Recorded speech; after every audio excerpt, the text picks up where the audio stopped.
Thanks for staying with us. Now, earlier today, the Evangelical Alliance of Kenya convened a forum in Nairobi for a discussion dubbed the Kenya We Want.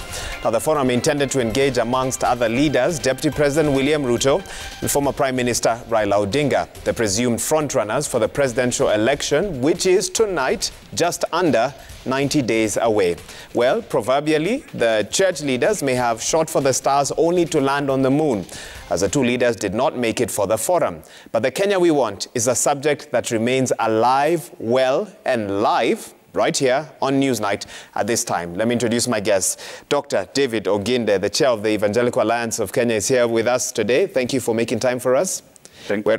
We're also joined by Dr. Tim Kiruhi, who's the Vice-Chancellor at the International Leadership University. To both of you, karibu sana. I know it's been a long day, and we're grateful that you found time for us this evening. Thank you. Dr. Oginde, because I know you are playing quite a key role today at the Kenya We Want meeting, let's talk about the Kenya that we want. What does that Kenya look like, Dr. Oginde? Maybe we start there. Actually, I don't know what it looks like because different people have a different perception of what that really means. And I was telling the group of leaders that were gathered at the Baptist church where we held the meeting that I was going to talk to them about the Kenya we want, but I talked to them about the Kenya I want, because I don't know what Kenya they want. And the Kenya I want is a Kenya that is freed from some of the shackles that we have found ourselves in, especially in the area of morality, ethics, integrity, which from where I sit are the chains that bind us. We have everything else in place. And I was telling the congregation there of leaders that, like when you go for medical checkup and you're told all your vitals are okay, you know, that's very good news.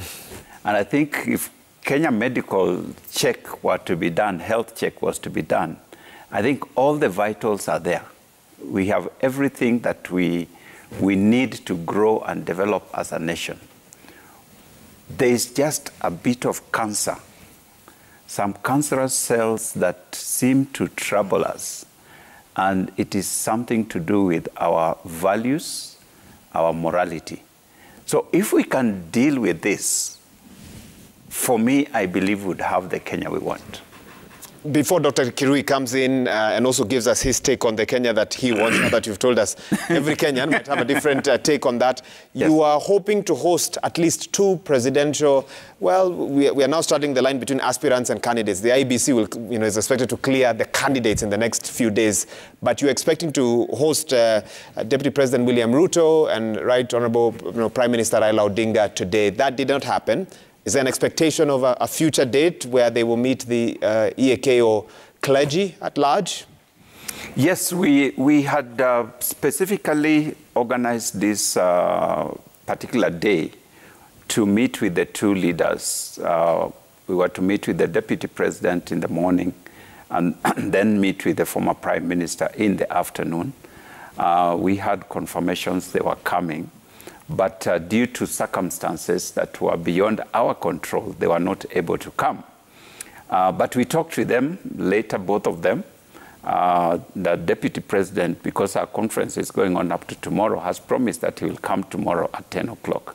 So we are looking forward to meeting with him tomorrow. Unfortunately for the Prime Minister, he is traveling tomorrow, so he's not able to come, but he has said he will give us a date within next week when he could come and meet with the church leaders.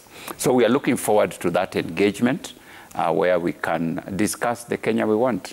And that's a good place to actually bring it now to you, Dr. Kiruhi, because the Kenya we want slogan isn't new. I'm sure you've heard it before. It's possible you've attended another Kenya we want conference previously. Yes. Why do we need so many? It seems we don't get the Kenya we want, and maybe that's maybe we need to have a conference to discuss why don't we get the Kenya that we want, Dr. Kiruhi. Thank you very much, and good evening, viewers. I think I would like to preface this by saying Kenya and Africa at large, is a very endowed country. It's maybe what you were talking about, the vitals are in place. When you think about the fact that we have good weather, we have good scenery, we have people, and they are very well skilled and so on, but we just don't seem to make the progress that we need. In many ways, when you look at some of the vitals, we have not really changed. And I think that's part of our challenge, is to do with implementation. Our legal framework is very good in terms of our constitution. They say to be one of the most progressive. But we don't implement the things that are there. We don't want to be under the rule of law, for example. Even though we know that if all of us did that, then we'd have order in society. Mm-hmm. But especially maybe those who are more privileged tend to not want to do that. You see it at the lights, they'll jump the lights, they'll overtake on the wrong side of the road and so on. So I think these are the issues, how we can have a society that is progressive.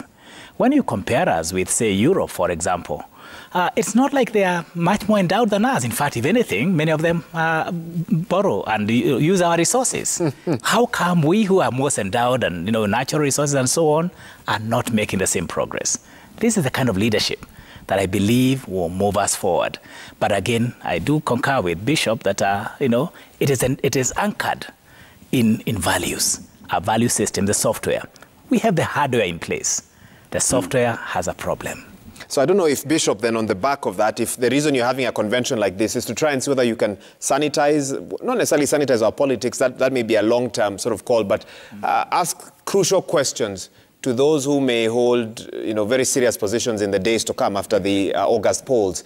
What were some of the issues that you hoped to ask these candidates? And one view would like to know, are you going to expand it? Because the IBC recently told us that, not IBC, actually the Office of the Registrar of Political Parties, they may be up to 50-something who are interested in that top seat. Yes, and that tells you there's a problem. Yeah. To you, that's a problem? Yes, that's a problem. If you are, imagine yourself here in Citizen and you're looking for, maybe you have a staff organization or a Christian staff fellowship, and you want to look for a chair for that group, and 50 people hand in their interests, what would you think? There's something, there's a lot of interest. What is it that we don't know about this seat? Or they don't, do they really understand what they are signing up for? And sometimes it's, because people who know themselves, are people who understand what the issues are, can easily say, let Wahiga take it. I think he has what it takes to provide us with the leadership. And in many cases, you hear that so-and-so was nominated unanimously in many organizations because they know what they want, they know the people who have it, and they don't have to spend too much time in elections and nominations and so on. So when you find a situation where 100 people are presenting themselves for as candidates, it already tells you that there's something that is just not quite right. You don't see it in developed countries. You don't hear of 50 candidates presenting themselves as for presidential elections. But maybe I can say there's a flip side to this. Yes. Could it be also that the parties have become personalized? And so people have to look for other vehicles, so to speak, to be able to get opportunity, because they can't be guaranteed about a fair process, an open, transparent process. Could there be also issues around that whole way that we've been carrying out our party politics, so that people then, just to play a safe bet, then they will, of course, anchor themselves somewhere? That's one of the problems. Yeah. Because I said, when you see that kind of, it tells you there is a problem. Now you start going in, and that's one of the problems. True. That parties are like private properties. Yeah. You come in our terms, on our terms.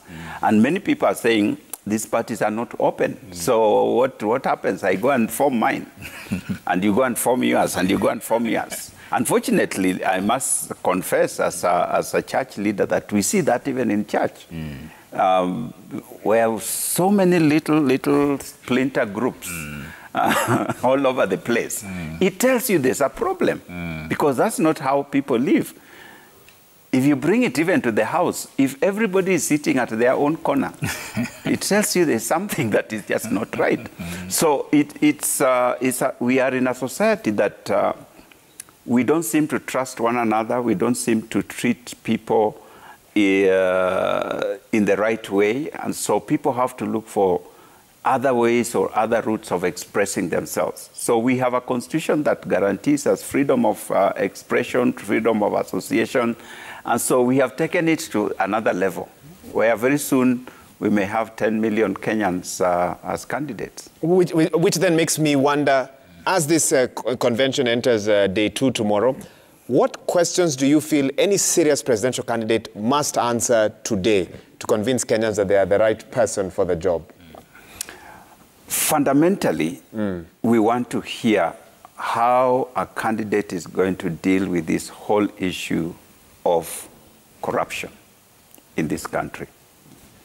Because this is something that is eating this country. We produce so much, but we end up with so little. And it is across the board in all sectors. So we would want to hear, what do you as a candidate have to offer in terms of dealing with corruption? Because they will tell us about building roads, and they'll tell us about building schools, and so on and so forth. But you find that a building in a school that should have cost 1 million is costing 3 million or 5 million.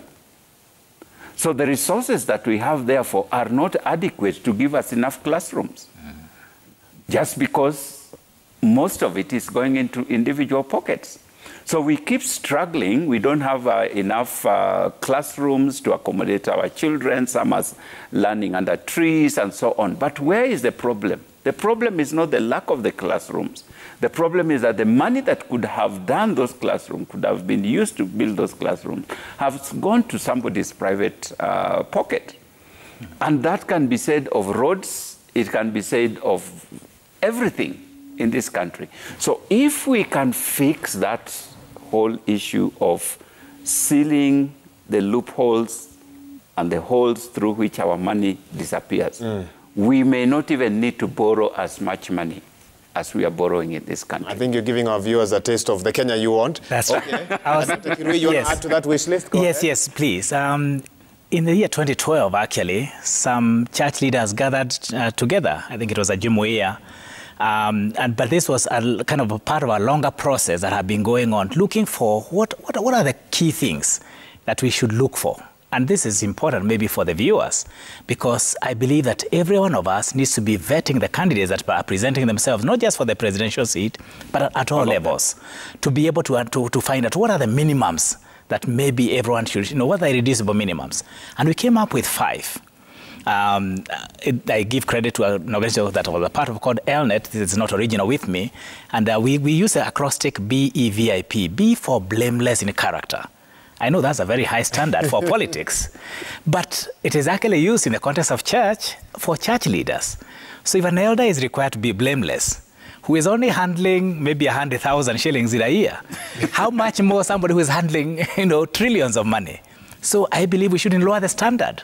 So the character, like the politicians like to say, mweupe kama pamba. That's what we want. Blameless in character. The second one is somebody who is empowering. I think, why last week the last 2 weeks we celebrated President Kibaki, in many ways he was an empowering leader. He allowed people to have, to take responsibility. He delegated and did not interfere. We want that kind of, no one person can fix Kenya. It's a team effort. And whether even in Nairobi or, any other locality, in terms of our politics. So we need somebody who is able to work with a team and empower them to be able to do that as a servant leader. The third one, the V, was for a visionary achiever. Many of these, during this time, we are being promised everything, and we all know many of these promises are not true. But there's a way to test this. What has a person been able to achieve in the past? If you look at, for example, now many of our candidates have been maybe in the past, of course not maybe in the recent past because of the new constitution, but a while ago, many of them were members of parliament. How are their constituencies? How did they run CDF? Because if they could not handle CDF, they are not going to handle the national kitty, for example. or whatever other position, or is somebody who is presenting themselves to be an MCA, and the school they were leading or corporate organization collapsed out of corruption. If you give them this role, they'll only do better in terms of stealing and destroying. So what are they able to achieve? Take it to the next level. The visionary, but also achiever. I, for inclusiveness. I think that's very important for our country. We are a country of many ethnic groups, and the truth is that we have to learn to coexist together. Is a person able to bring that sense of unity and inclusiveness? So every one of us, a lot of our fights are around resources and a sense of inclusion and so on. Even some of the coalition fights that you profiled a bit earlier are all to do with, do I really feel included in this coalition, even now that they are coalition parties and so on. And then finally, P, for protector of family values and also human dignity. Family is a very important part. In the context of scriptures, actually, for the Christian leader, it's a requirement that if you can't lead your own household, what business do you have with God's house? And I believe the same thing at the family, at the national level, or even at any other level. You look at even some of our previous leaders who have done well, it's because the family was intact. When the family was not intact, we all had the whole country was in trouble. And so family values, but also human dignity, caring for the least among us.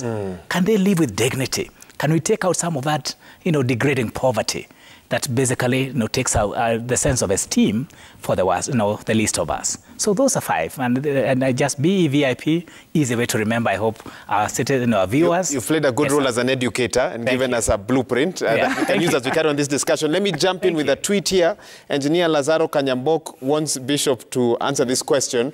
He's asking, will the churches gather enough courage to throw tough questions to top political leaders who used to be their cash cows during church harambes and other generous donations? I think that is what I call stereotyping. Because,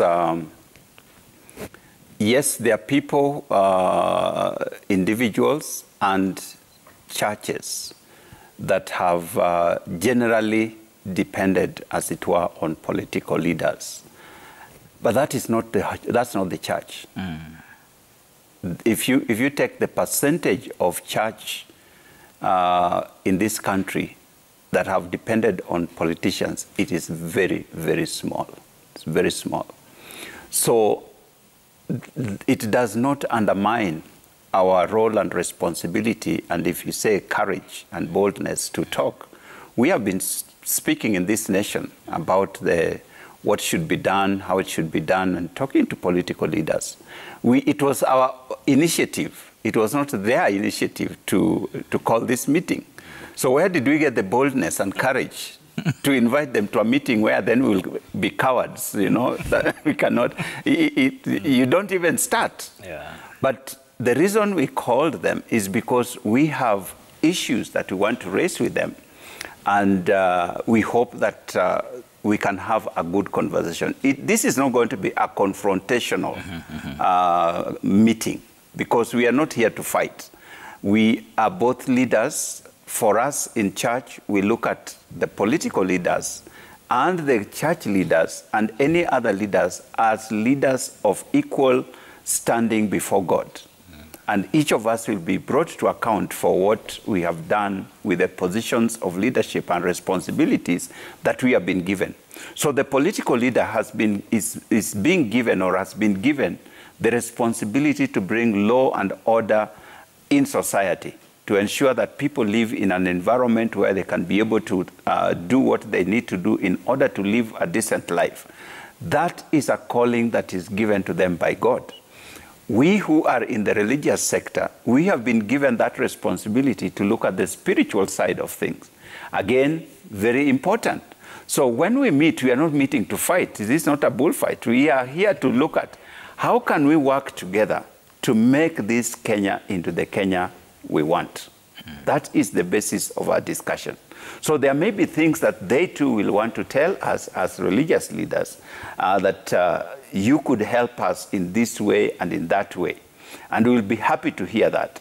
But there are also things that we will want to raise with them and say, we have observed this, these are issues of concern, and we would like you to give us your word on what you are going to do if and when you become the leader of this country. So it is not a fight. We don't need courage, you know. We just need to converse. And by the way, just to let the people know, we sent them the questions in advance. We already sent them what we are going to discuss so that they can prepare. So it tells you the exam is leaked. So they are not going to come and then be bombarded with questions. And if you had a chance to look at that document that we have sent them in advance, it raises pertinent questions, some of the things that you call bold, you know. And we would want them to answer those questions to the members, and it will be broadcast. So they are not just talking to us, but they are talking to the whole of Kenya. Dr. Kirui, there are those who say that a forum like this one shouldn't just interrogate the challenges bedeviling the political class, but also bedeviling the church as well. That in a forum like this, it would be a good time for the church and clergy to sit down and discuss what are the do's and don'ts that we commit to, adhere to, with 90 days to the next election, whether it's do's and don'ts around endorsing candidates, because we've seen sections of clergy now calling a press conference and says, Sisi kama, kanisa XYZ, we are with person so and so and so forth. Should that also be a discussion? Because some Kenyans feel, as the church looks out, it must also look in. Thank you. The good news is that this has been happening already. This is part of an ongoing process. I was privileged to be part of another gathering organized by the Evangelical Alliance of Kenya, who are also hosting this conference early in the year. This was for mostly the senior clergy, the leaders of denominations, and it was actually around the question, it was looking inside. So that time has already happened, in terms of being able to look inside, introspect, and ask what can the church do better. So we are not shying away. I think that's the good news.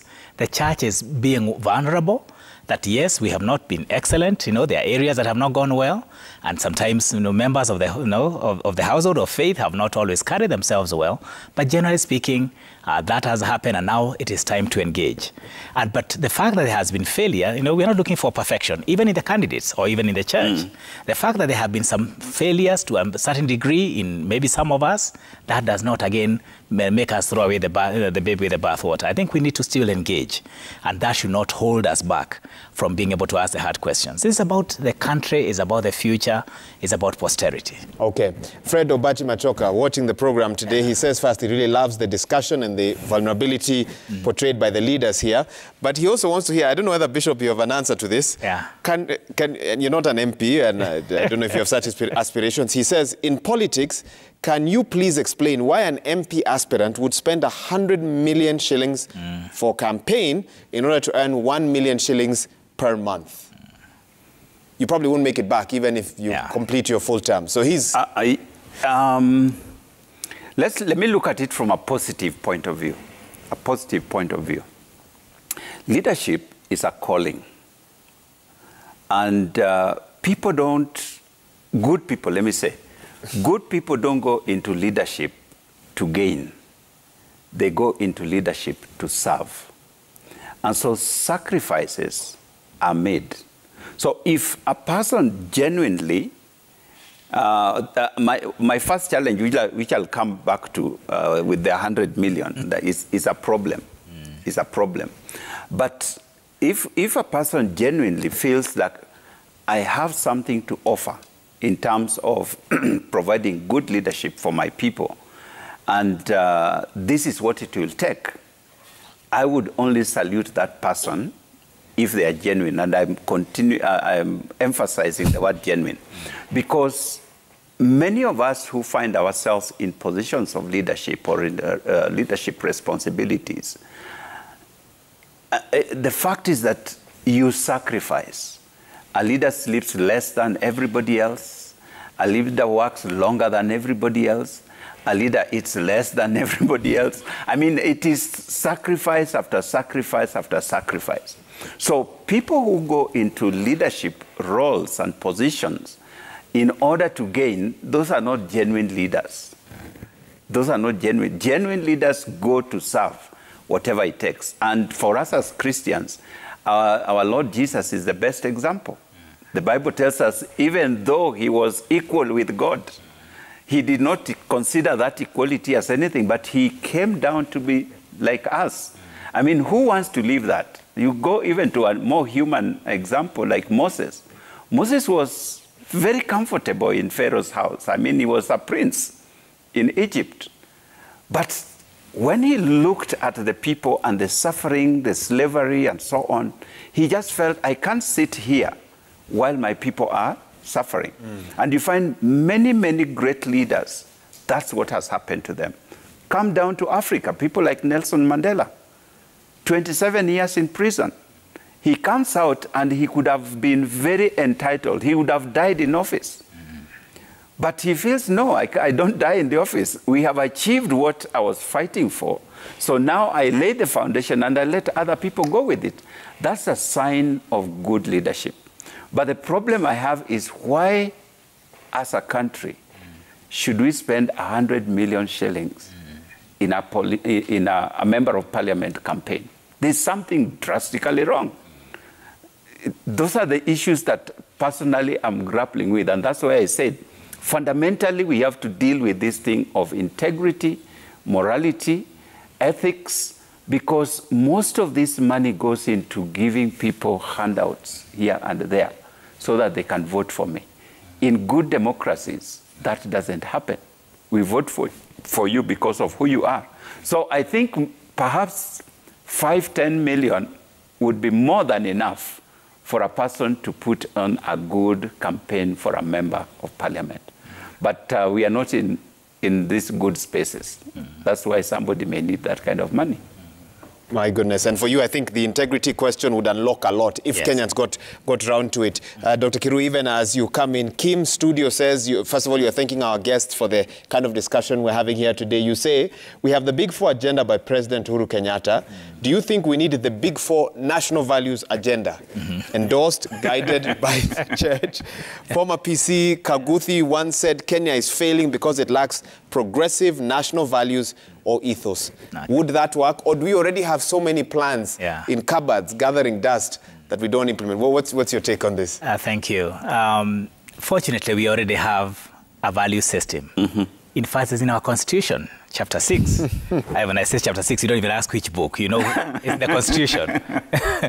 You know, and both, you know, Dr. Ogina and I, myself, were privileged to do the first part of that was actually Values for Vision 2030, which eventually were translated to the Constitution. The challenge, again, is implementation. So it's there, we talk about it, everybody knows about it, but nobody goes there. And of course, when they went to Parliament, you know, I mean, the Act of Parliament that was meant to operationalize that, you know, it was watered down. So we know what our problem is. We also have the tools to fix it. And that's what we need. Then now the gap there is the leadership gap. Do we have a leader, or leaders, because there's a team of leaders, willing to go back and correct some of those things? If we don't re-engineer our society, it doesn't matter what else we do. We can do everything else. You know, we'll borrow a lot of money, we'll try to do all kinds of things, but you'll find that it'll be almost like McTiming or freewheeling. So we must come back to that. I usually say this, and maybe there's a free take for the next presidential candidate, you know, the next president. I believe one of the most important ministries in the next administration is not even as much maybe to do with finance and education and, you know, those big ones that have lots of money or energy. It is the Ministry of Culture. Because we must fix our culture. We must re-engineer our culture as a society. The average child who is maybe, you know, even just in class 1 knows that the way you get ahead is by stealing, is by cheating. Unless we fix that, there's no way we are going to become a country that's progressive. You know, you look at the progressive societies, it's because people have a code of ethics, like you said. It's ingrained in the people. But for us, unfortunately, we've gotten it the wrong way, the wrong side up. You know, so I think we have to refix that, and it is possible. It's not rocket science. It just needs leadership that's willing to be held accountable, and that's part of what we'll be asking, I believe, so that the leaders themselves, are they willing to live by the same rules? Are they willing to be accountable? And then they'll have the moral authority and credibility to do the same thing for the citizen. Okay, that's an interesting point that you bring up. Bishop, on the 9th of August, 2022, Kenyans will have a couple of important decisions to make. Their next member of county assembly, next member of parliament, a woman rep, senator, governor, president as well. Is there a way in which the average Kenyan should be thinking? And someone even poses this as a question. When I get to the ballot box, should I be thinking about the individual who's running and their belief? Should I look at the ideology of their political party?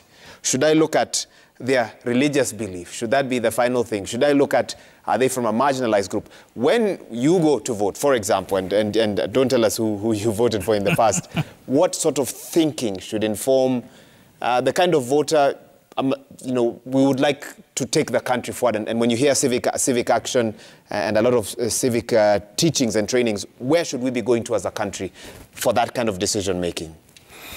I think my colleague here has given a very good list of the kind of characteristics we should be looking for in a candidate.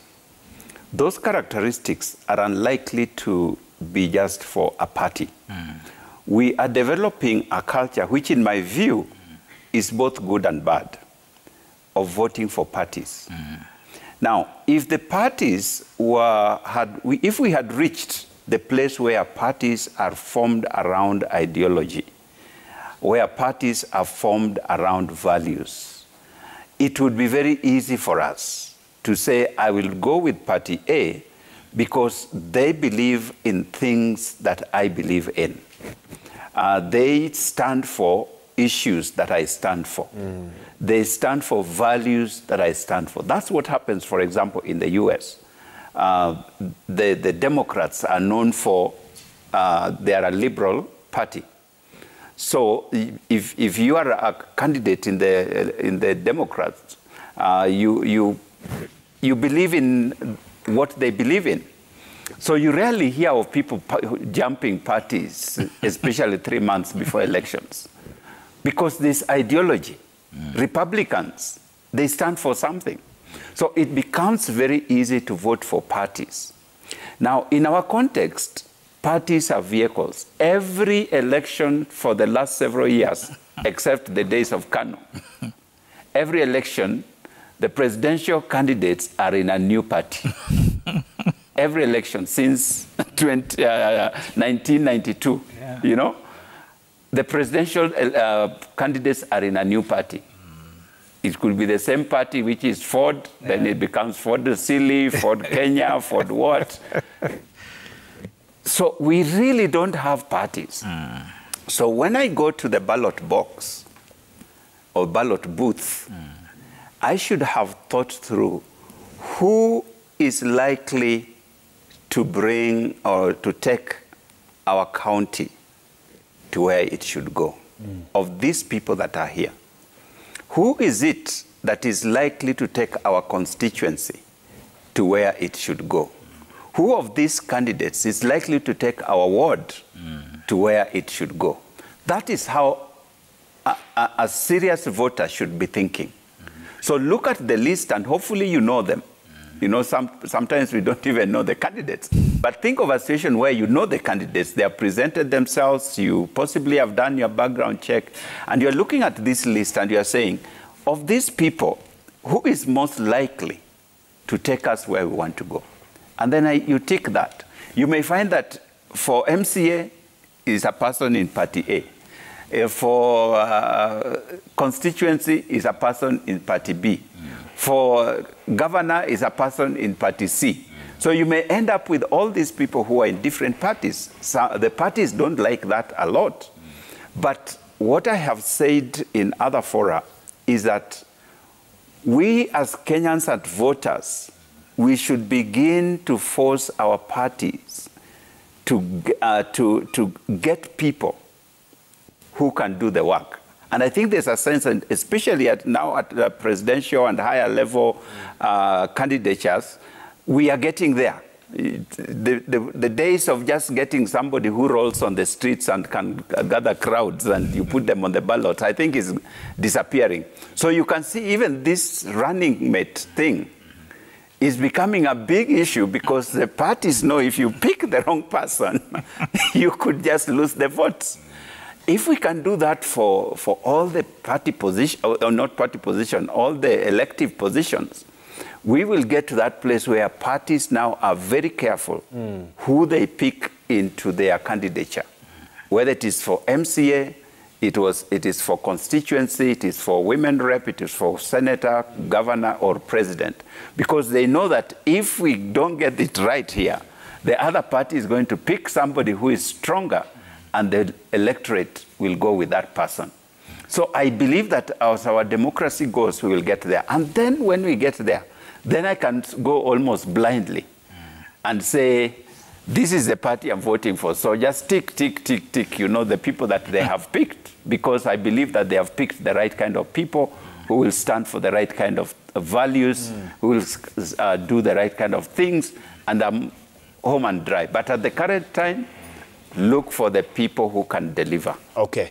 Go in, even as we prepare our SMSs, we're going to be reading them shortly. Go ahead. That's fine. Thank you. I'd like to add a bit to there. He mentioned about the need, of course, to understand these candidates. And I think it may feel like it's a very difficult exercise. The last election, I decided I was not going to vote for an MCA I didn't know, which I was guilty of an election earlier. So I just went to the local boda operator in my neighborhood. And I asked him, do you know the people who are running for MCA? He said, unataka hao.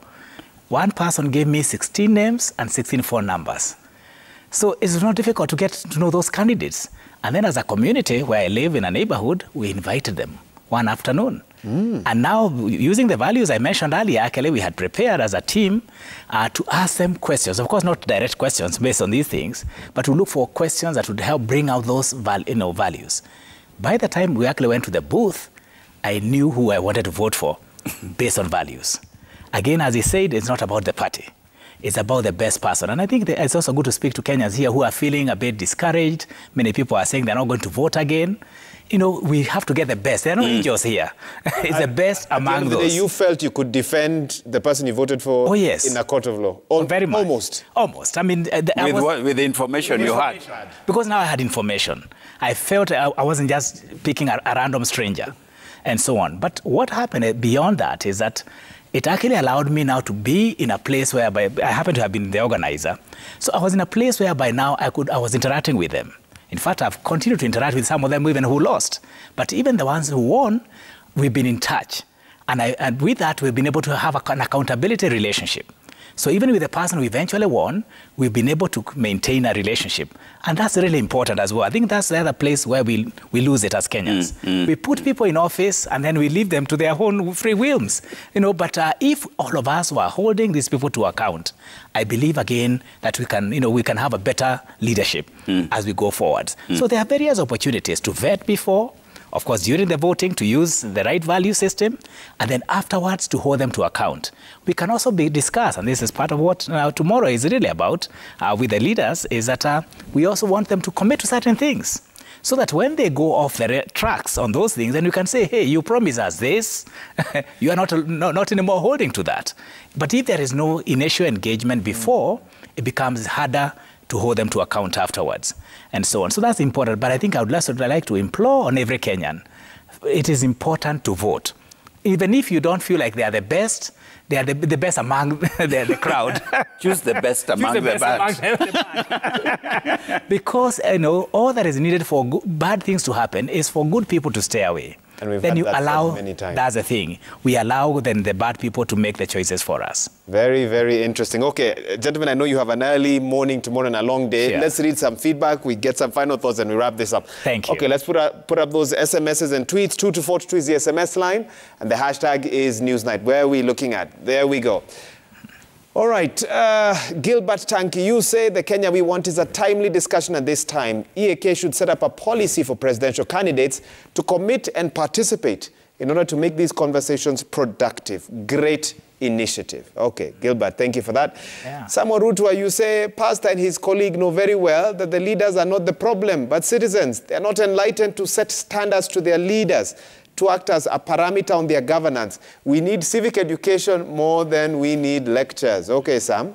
Thank you for that. Charles Komolo, you say an MP can use 100 million and earn 1 million a month because politics will give them a foundation to hibernate and protect their dirty businesses and illegal contracts. Bishop, you were wondering why. He seems to have an answer. Joel Kimanzi says, kindly ask the bishop if they as religious leaders acknowledge that corruption also flourishes in church. And if so, what measures have they put in place to counter it? Okay, I'll get a response from them. Steve Awo, you say, I applaud the move by the church to bring some order in the political space. The church must take its rightful place. Its voice must be heard for the peaceful coexistence of our country. And Dicky, I think that's Simon, you say, the Kenya I want is a one of equal opportunity to all, not the one who has more money or can pay more. If money is the primary qualification for available opportunities, then we have sold our country to goons and mafia and criminals. Okay. 2 SMSs here. Tony from Nakuru, you say, Bishop, how can our leaders unite all the tribes in Kenya? And Masaki, we don't know where you've written in from, but you say the role of the church in instilling values and good culture has not yet been addressed. We may not be able to answer all of them. I don't know which ones you want to pick. Bishop, I'll start with you. Yeah. Corruption in the church, I think someone has already gone. No, I think I already mentioned that when I talked about corruption and values. And I said that indeed, even in church, we have problems and we cannot run away from that. This morning, I was speaking to our leaders and I said we need to set an example in these issues of leadership and values, so that when we speak to leaders, we speak from a point of view of knowing that we are trying our best to walk that path. Because it becomes very difficult to speak when yourself are not doing what you expect of others to do.